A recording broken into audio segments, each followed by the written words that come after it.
Hi, I'm Ayodeji. Hi, I'm Kachi. And welcome to The Square, a podcast where we have honest conversations about life, pop culture, and everything in between with casual conversations from a global perspective. That's right. So if you enjoyed this episode, make sure you rate, review, subscribe, and share. And make sure you let people know how awesome it is. All right, let's get into the episode. Enjoy. Enjoy.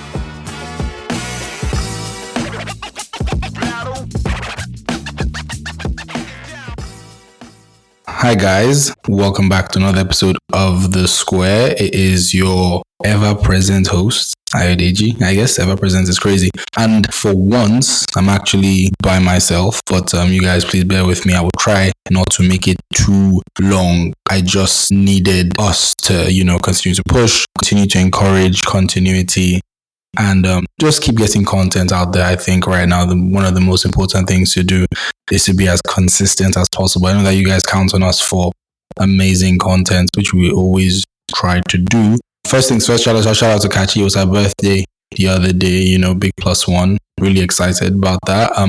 I saw that she had a really great time from her stories. So I'm glad that, she celebrated well. She's presently feeling a bit poorly. So I'm sort of filling in for her. But, is what it is. I can run it. But yeah, I guess how are you guys doing? I hope you guys are doing well. I hope everyone is good. I will just sort of fly. Actually, before I jump into it, how was my week? I had a decent week. I got my glasses done, finally. Apparently, I can't see. I don't know. Long story short, I got my glasses after like 2 weeks, I think. 2 weeks? Thereabouts, yeah. So, really excited about that. Nothing interesting going on.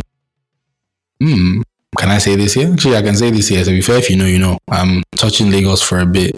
Need to represent a couple of things, tidy up some other things. So I'm coming back to Lagos. Super excited. By the time this comes out, I think I probably would be in Lagos. Well, if you're listening to this, probably would already be in Lagos. So you're just coming for a bit. Need to do some things. Yeah, so really, really excited. For The Square this week, we have a couple of stories. And I remember even this week when we were planning what we wanted to do before Kachi fell ill, I was like, oh no, I don't want to do anything too serious. But, Nigeria never fails to disappoint. So what can I do? It's not my fault. I have to just talk about the things that we can talk about. But I guess I will try to make it as compact as possible. We'll see how far we get.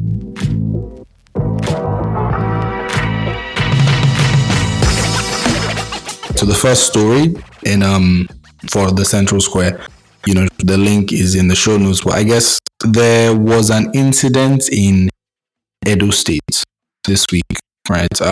And essentially what happened was, in a nutshell, there were 16 men who were traveling from Port Harcourt and River State to Kano for the Eid al-Fitr. Also, shout out to all my Muslim friends and everyone who celebrates the holy month of Ramadan. Ramadan is over, so, happy Eid, everyone. Shout out to you guys and everyone else who celebrates. So these 16 guys were traveling from Port Harcourt to Kano for Eid al-Fitr. I think it's featuring. You guys, please, I'm so sorry. My pronunciations for most things are quite poor. And so they were traveling and they were mistaken for kidnappers. Why? Because they had the local traditional guns and weapons that they used to hunt in Nigeria. They have like all these shabbily crafted guns and crude equipment for hunting, right? And when they were identified as such, it just went super duper left, like in a very, very unreal way. The vehicle they were in was stopped, was partially destroyed. They were, as people say, because all this is on social media right now, you can check X, all the news is there.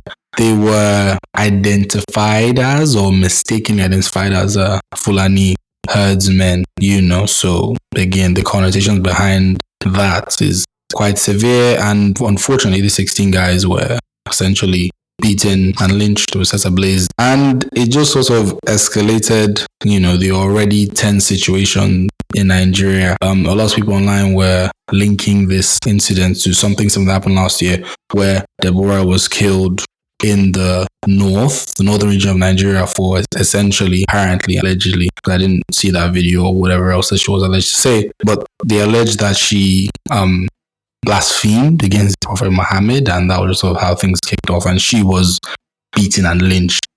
So, there's already a lot of ethnically motivated tension in Nigeria. So it's very, very tragic to read right now. I guess my main thing in highlighting the story is just that I feel that we need to be more careful. We need to be more tidy. We need to, lean more towards, security forces. We need to ensure that we obey the rule of law. I think that, we do often do many things aside from, follow the rule of law. So it's quite troubling to read. And it also says a lot about, I guess our confidence in, the police and the local security forces and essentially local security people, Yeah. So, and another thing I wanted to sort of highlight with regards to that is it's important that we don't get to a place where we start to resemble or look or behave like a Rwanda, essentially, right? It's really, really important that doesn't sort of get to that level. And for anyone that doesn't know, I put a short video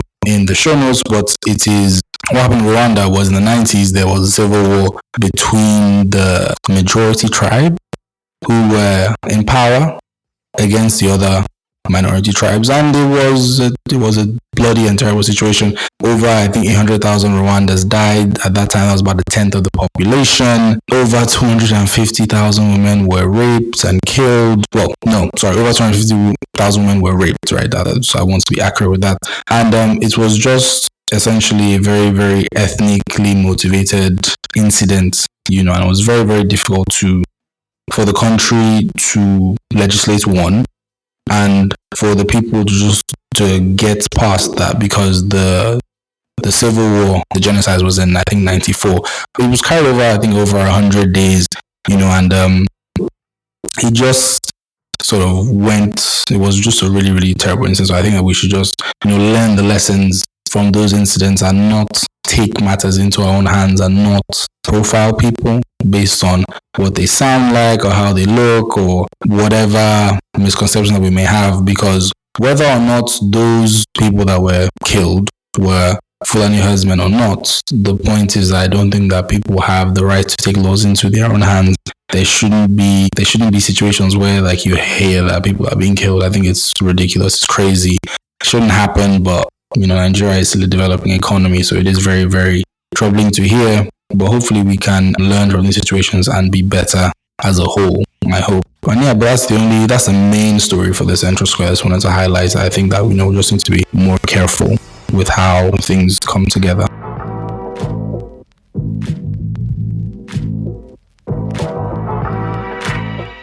Hi guys, back again. So I just want to discuss two really, really quick sort of things that have been on my mind this week that I've been discussing with a bunch of people, and just sort of things that I think is important that we start to think about a little bit more, and I think we put into greater perspective, because, and I think for people in around my age, right, people that are in their mid to late 20s, we sort of grown up with this sort of phenom, and it escalates a little bit. I think that, and obviously we won't fully know how well, I guess, or how far, or how good, or how bad this can be, because, as I said, this is a developing story and situation.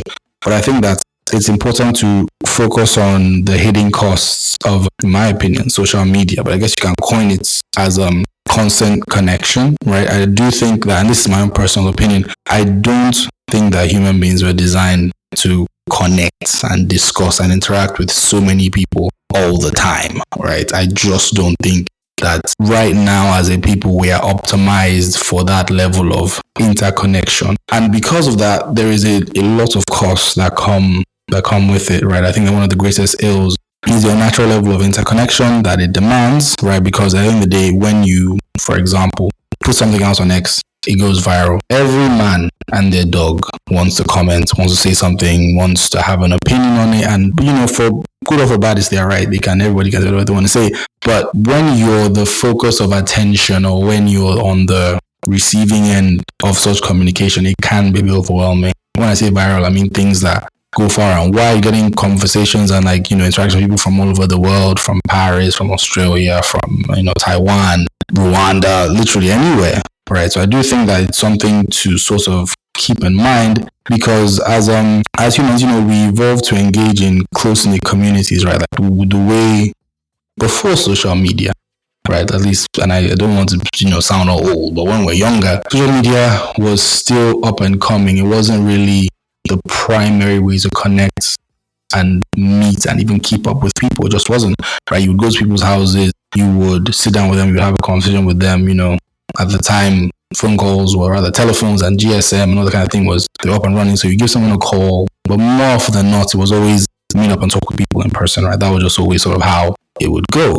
and I just think that, the overstimulation from these like endless notifications and opinions and just, I guess, even social comparisons leads to a lot of anxiety, loneliness, and even, in my opinion, burnout. Like I often find myself needing a break lots of the time when I'm on my device or on my phone or whatever, just for a long period of time. I just don't want to be on X. I don't want to be on Insta. I don't want to be anything. I just want to just sort of come off and just sort of reflect inwards and just, in my opinion, just keep things to myself, right? And just sort of, get a better grounding before I can come back, because it is a lot. I was on X this morning, this afternoon. I was reading something. A lady tweeted, she just had amazing food from a restaurant. The day was really great. She's ordered it again for lunch, again for dinner. It was amazing. Someone else commented and said, what's the restaurant? Because I assume she wants to know.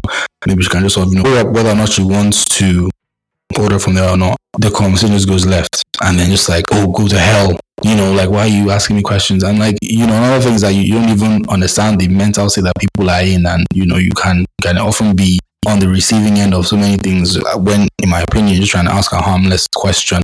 And then that conversation then sparked greater conversation. And then those sets of tweets went viral, and then people are for and against both sides. And then you're now in the middle of some crazy dialogue just because you just wanted to know where you can order, I don't know, some chicken and rice or salad or something. Doesn't make any sense to me. I really do think that, we need to foster more meaningful connections, and I think that we need to use social media more intently, right? So that we don't sort of fall into that trap of, trying to always be switched on or, perform or, do the smile and wave thing, because like, it's almost like there's a spotlight on you when you come online and you feel like you need to sort of perform in a way and manner that you've identified yourself as socially, regardless of whether or not you feel like you even want to behave like that at any given point, right? So it's just, something to sort of keep in mind, because I just think that exposure to like an overwhelming number of perspectives, which are often extreme or divisive, can create a lot of disconnect, and you just don't feel the level of unity and connection that perhaps we did feel back in the day when we didn't have this level of social media. Yeah. And obviously, I'm not saying social media is all bad. I think obviously it has a lot of benefits. I think like, the advent of long distance relationships and, virtual meetings, remote work and things of that nature, make social media really, really great, for everyone. Right? And I think that with every tool and with every invention, it's as useful as destructive as, the user decides to wield it. And I just think that, just to again round off on that, is I do believe that we need to use social media more intentionally, right? We need to be careful of mindless scrolling. I'm talking to you guys that love, and I'm even talking to myself because I love scrolling on TikTok, right? You can end up like, I literally say all the time, like, if you want to sit down on TikTok all day, I promise you can. You fucking can, because it's amazing. The algorithm is so fantastic. It brings you everything that you could possibly think that you need, and even things that you don't need, and then you then get on into all these foxholes, and you could just be there for hours. So you definitely need to be more intentional with that. I do think, and people say this a lot, right? And I haven't done it before. Well, that's not true. I put my phone on DND when I need to do something productive, when I need to work, when I need to record this podcast. My phone is on DND, so I'm not going to get any notifications, right? But some people use their phones in a way that when they're actively using it, notifications don't come through for some certain apps. Like they just don't see the notification bells or the little number that comes on top of the app. They just don't get any of that, right? And I think that potentially can be super, super duper helpful. And I think the last thing, which I always want to emphasize, is prioritizing mental health. I think you should be able to assess yourself where you are at every given point in time, and then make decisions that are best for you at every given point in time. Legitimately prioritize yourself, pick yourself, choose yourself, do what you need to do so that you can be okay in yourself. Right? Just be careful with how you use social media. I said it's great, but ups and downs. Okay, and the second topic, or the last topic, I don't know, depends on how this goes, is, and again, I was having a conversation again today, or was it yesterday, right? I do really think that it is important that we learn how to set better boundaries. I love some of my friends because they are the masters of boundaries. They're like, no, I'm not having this. I'm not fucking having this. You know, you have to respect that, because what can you do? Like, one of the best parts about having a phone when someone calls in is has to tell you some BS. You're like, nope, put that down, I'm not having this. You're able to, to essentially dictate the ways and means that people interact with you and the things that you allow into your life. You know, lots of women pride themselves in being very strict in relationships, you know, and they're like, I'm just not gonna have this or take this from any person I decide to date, right? And I think as a human being, you know, you have that prerogative to do that, and I love that. But I think that it's important that you then extend those relationship and dating boundaries into your personal life. I think it's really important that you need to have boundaries with your family, your friends, people at work, and even just like random people you meet on the road, like day-to-day people, right? You know, I think that with family is always complicated, because, you know, family, they play a very pivotal role in your life. You know, they're there for you, they support you, and they sort of go through the things that you go through in life. And because, you know, they know you, or they feel like they know you, they perhaps often try to assert a level of influence over your life. And for good or for bad, they do it because they care about you, right? But it's important that, you know, the older that you get and the wiser you get, and the greater the understanding that you have about the things that you want, things that you don't want, right? You need to be able to set boundaries. You know, example, it's often very hard for people to set boundaries with their mothers. You know, your mother, especially as a man, right? So as a firstborn man, the one always wants to, you know, advise you and help you and tell you what to do and this and that and this and that. But you need to be able to tell her, look, mom, love you, appreciate you, but I need to be able to live and die by my own decisions. I need to decide things that I want to do, right? Like, I will make mistakes for sure, but I need to be able to make decisions myself. You know, freedom isn't given. You kind of have to take it, right? And just sort of having that level of leeway and expansion with your family, I think it's really, really important. I lost the advice that, and I said this to my mom one time, and it even led to a bigger issue. I was like, oh yeah, like, you give me advice, and I appreciate that, but it's advice. It is optional. I'll decide what I want to do, right? And like, you know, it's more, a lot of times it's quite difficult for parents to come to grips with that. So, you know, the closer that you are with them, and the deeper the emotional connection or the bond that you guys have, right? It's more difficult for them to understand that I've heard what you have to say, but I'm doing things the way I want to do it. And I think that's fine. And I think that parents just need to find a way to calm down, accept that you're making your decision. Again, for good or for bad, but you need to be able to live your decisions, in my opinion at least, because you will fuck up sometimes. You won't always get it right. It's always better to live and die by your own decisions, because you won't be looking at anybody to blame, right? One of the things I always credit my father for doing was that he never, ever said, okay, you're going to this school, you need to study this, that, and the other. Never said that. Ever. And so every academic decision that I've made in terms of the things I wanted to study and the places I wanted to study, I had made the decisions myself, legitimately. And he just like, do your best, push, study hard, and, you know, good decisions. And like, obviously they're always there to guide you and always there to support you, but he never really said, okay, you need to do this. Like, I never heard that, like, oh my gosh, you need to be a lawyer, you need to be an engineer. Never heard that from any of my parents, to me, or to any of my siblings, ever. That is something I credit them for. I do know that obviously some people have had different experiences. I know that some people, you know, come from a family of lawyers, get me a lawyer, mate. It just is what it is, you know. So if you feel that that's not what you want to do, I think it's always important to initiate conversations and to let them, you know where you're coming from, especially when you have fully thought through the idea, in my opinion, right? Unfortunately, it's a bit trickier with workplace relationships because there are certain expectations and demands that employers will make of you, and it becomes more difficult to enforce certain boundaries. For example, over time, working from home, like, you know, over the last year, I worked for a professional services company when I was in Lagos. Amazing. I had an amazing, you know, manager, amazing team, but Jesus Christ, the hours were insane. The workload was insane. Like, I remember so many different holidays I worked over, even like the Christmas break, like literally I worked a couple days over Christmas trying to get some pieces of work done, sent off in time, reviewed, and just different things of that nature. So it is a lot. are more difficult to set boundaries, but I think that you do need to find a bit of balance, right? I do think that, especially with overtime and working weekends and doing things like that, you just need to sort of assess where you are, because you don't, and again, it's not even to your managers or your teams or the company's benefit if you're not at your best, right? If you feel like you're about to be burnt out, you should have a conversation with them. Look, I've been working really hard. I'm not feeling at my best. I might need some time, or whatever the case may be. I don't think you should be too afraid to communicate your desires to your team leads. And if you're listening and you're a team lead, please endeavor to listen to your people.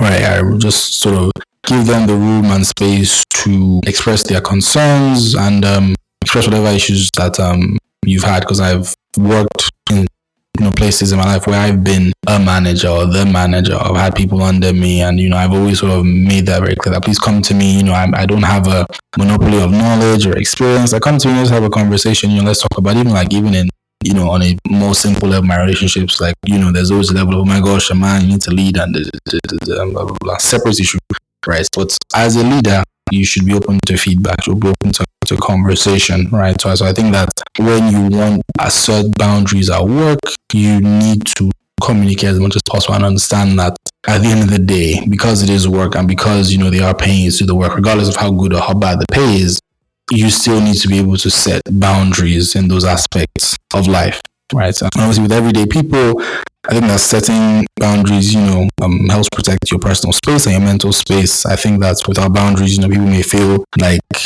well, I would personally feel like, you're taking advantage of me, you're taking the piss, you're essentially just trying to be a clown, right?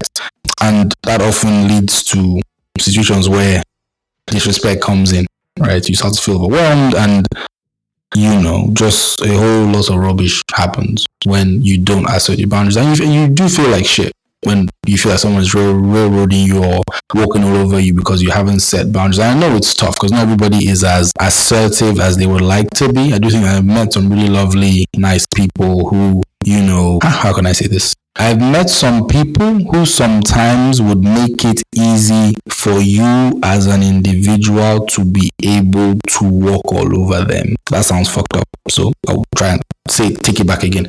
People that have more accommodating personalities and mindsets and behavioral traits, right? If you're a more assertive, in quotation marks, dominant, whatever you want to call it, person, you can tend to assert some level of influence over these kind of people. But I do think that it's important to be as considerate and as mindful as you can, because if the roles were reversed, you would not like some of the treatment that you give them. So I think that we all need to be as mindful of others as we would like them to be mindful of us, right? And that's where I'm coming from with that. And at the end of the day, at its core, at the very base of the foundation, setting boundaries is an act of self-respect. It's an act of self-preservation. And when respected by others, it creates healthier and more fulfilling connections. I believe that if you keep these sort of two things in mind in this day and age that we are, where everything is evolving and new things are happening every day, you're able to control how much social media affects your personality, and you're able to set healthy and important boundaries. And even again with the boundaries things, it's important to always be as respectful as you can. I forgot to mention that when you're speaking to people, you're trying to say, I don't like this, or maybe don't do this, or don't press too hard on that, whatever. Try and be as nice and as respectful and as accommodating as possible, right? And so that they can understand you as best as possible. And that's where I'm coming from with that. So I think if you keep those two things in mind in terms of how you use social media and setting boundaries, I think you would have a more healthy relationship with your friends, your family, healthier relationship with your phone, your devices, right? And you would be in a more improved mental state. And these are my, hot takes right now. Things have been on my mind, and I hope that we can all sort of follow these processes, and the life will become easier and more bearable and tidier. I hope we all have a good week. Next episode, we'll see what we can push out. But thank you guys for listening so far. I really, really appreciate you guys. Hope you guys have a great week, and see you in the next one. Peace. We hope you guys enjoyed that episode. Please follow the pod and follow us. Our ads are in the show notes. Please rate, review, subscribe, and share with your friends. Bye. Bye, guys.